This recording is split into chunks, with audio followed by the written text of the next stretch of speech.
Okay, I'm going to tie a Thunder Creek streamer. This is on a Mustard S74 straight eye saltwater hook. Thunder Creeks should be tied on straight eye hooks. But firstly I'd like to show you something with bucktail. If you look at this natural bucktail, I don't know if that's better for you. You see that there's a dark area in the centre. It goes from a wide dark area and it tapers off to a point at the tail. So if you take a sharp knife, this is a Peltex, what they use in the fur industry, and you cut along that black, the edge of that dark centerpiece, what happens is, and you should always cut from the base of the tail, in the direction the hair grows to the point. So what happens is you cut off the white, more or less all of it. You see there's a bit of dark brown there and a few hairs there, but you get most of it off, which makes it much, and on the brown side you just have the brown ear left. So what you can do then, it makes it very much easier to separate your hair when you're choosing what you need for whatever you're tying. Makes it a lot easier.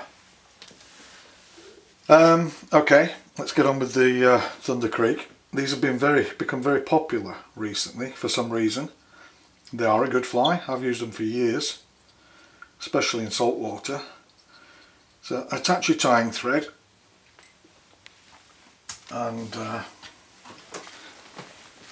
I need some scissors. Let's remove that. And the head should be about 1/3 of the hook shank in length. So we do that. On most of the bucktail patterns, like baitfish, the dark part of the body is on top and the lighter part on the bottom, so you can use any combination of those. So I'm going to use a brown bucktail.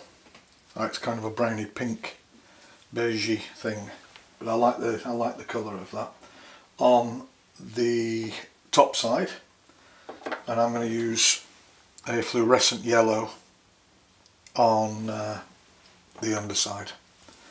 So take a bit of hair, give it a clean and a stack. I like to try and get the points as even as possible. So let's have a look here and measure the bucktail. It should be a little bit longer than the hook shank. Long hair, I don't want that one. Nor that one. Yeah, okay.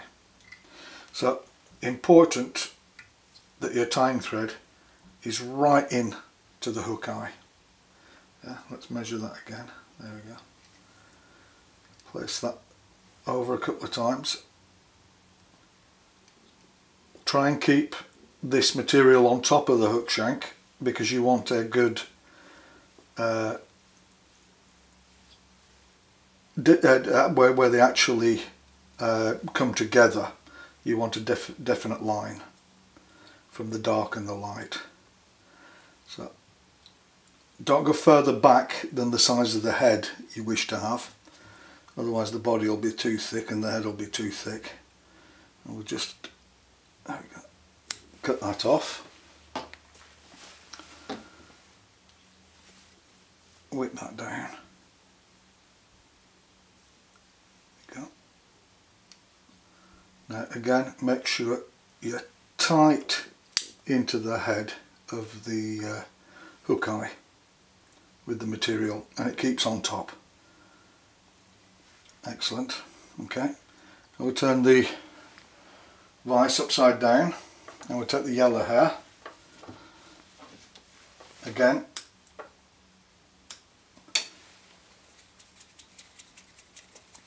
clean it out, stack it,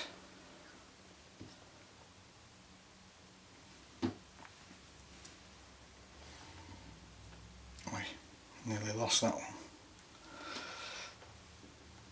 So, and I like to make this a little bit shorter because it gives a nicer, now there's a short one, don't want that one.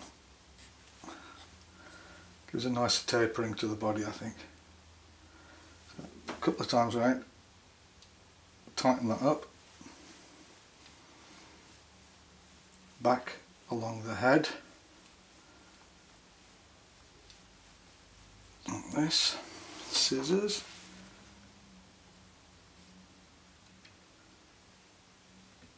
Stray one.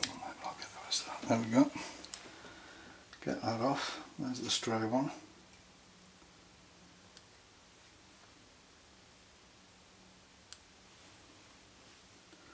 Can even trim that down a little bit more.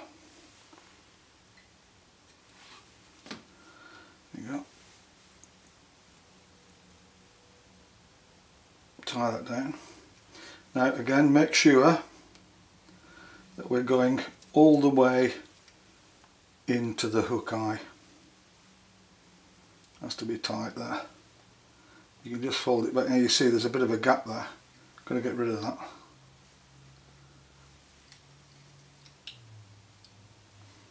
Don't want that coming round and mixing with the other.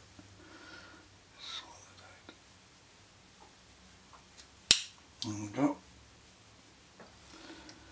Turn that around again. Straighten up the hook.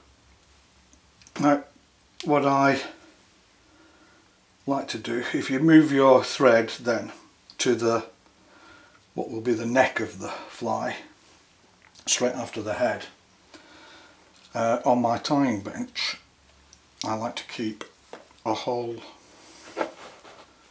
load of different size plastic tubes, and it's best if these are transparent, I always feel, because you can see, I mean you can use drinking straws, and I do for some patterns, but I like to see with this Thunder Creek, I like to see what's going on. So if we just put the hair back firstly, then you can see that you're getting a good definite line on each side between the two colours of Bucktail.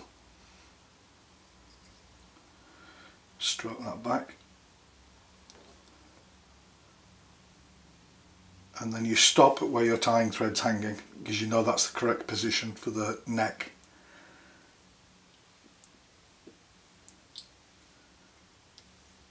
Then tie it off.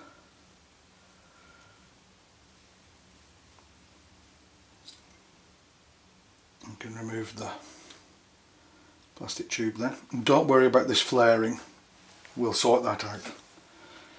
So once we've come that far, and 99% of the Thunder Creeks have red gills, so with the Dyneema all I do is I just colour the tying thread,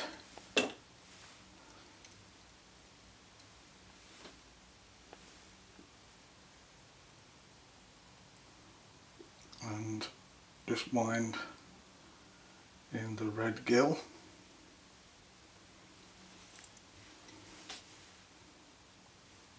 Need a little bit more just to whip finish there.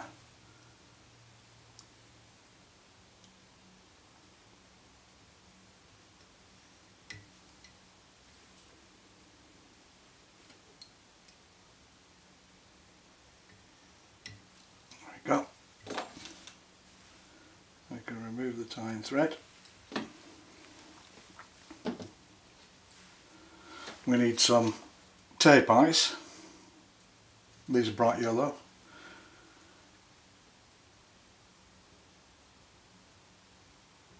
Place these on. Tighten that up so we can see where they're going. Oops.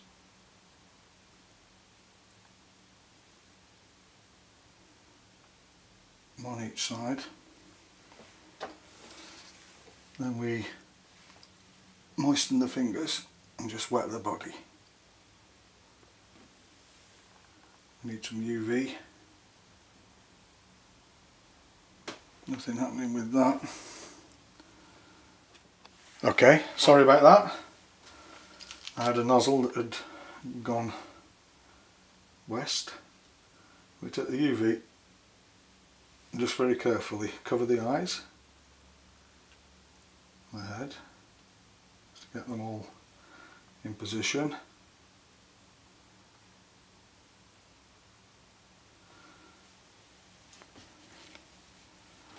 Okay. Centralise the glue and just give it a quick blast.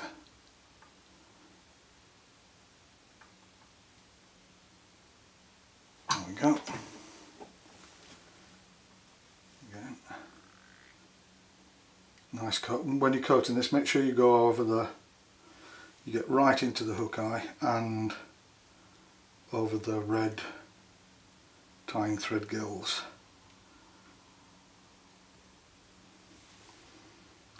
A little bit on there. Cover the eyes, of course, as well. This makes everything stronger. There we go. Turn that.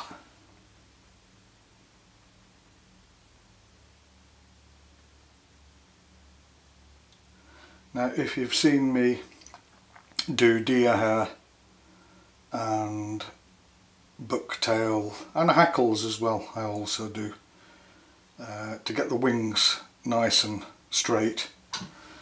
Once you've done that, I moisten the fingers quite heavily on bucktail, drag everything back like this, and then we take one of the straws that I cut a little nick in and we go over the bucktail like so, and we let it dry. So what you can do is you can remove that from the vise, put it to one side, tie your next fly. So once you've let that dry in the straw, you can just remove the straw